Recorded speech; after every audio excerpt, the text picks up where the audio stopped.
Sony Pictures CEO blames critics for Madam Web flop. The press just crucified it. Madam Web was, undeniably, a flop. While the Marvelverse has become a common foe for critics, who've panned the action-packed films as high-budget junk for the masses, the Spider-Man spin-off starring Dakota Johnson was singular in its public disdain. USA Today's critic Brian Trout described the film as burdened by bad dialogue, negligible character development, a lackluster bad guy and assorted B-movie silliness. Beyond the reviews, the film bombed at the box office, raking in a measly $15.3 million in its opening weekend. By contrast, the budget for the film was $80 million.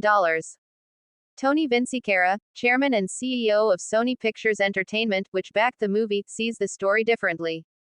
In an interview with the Los Angeles Times published Thursday, Vinciquerra, who will step down in January, blamed the media for allegedly peddling a false narrative around the film's release. Madam Web underperformed in the theaters because the press just crucified it, he told the outlet.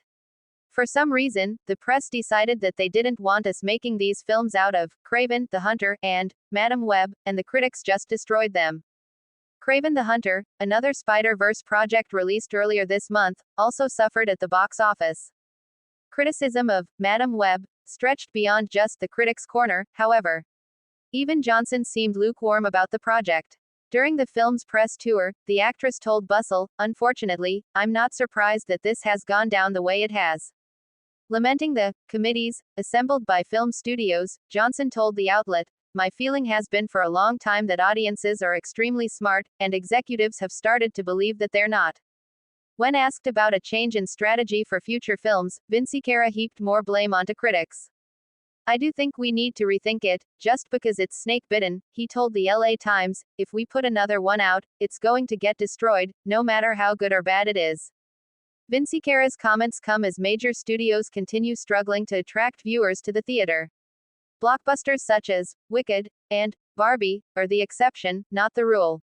Box office revenue in North American theaters between January and October decreased by 11.5% compared to the same period in 2023, according to a November report from cinema researcher Laura Carallo. Vinciquerra, for his part, is seemingly exiting his top post without tremendous concern for the changing tides. "The one thing we do know for sure is that the demand for entertainment is not going down," he told the outlet. "It's becoming slightly different."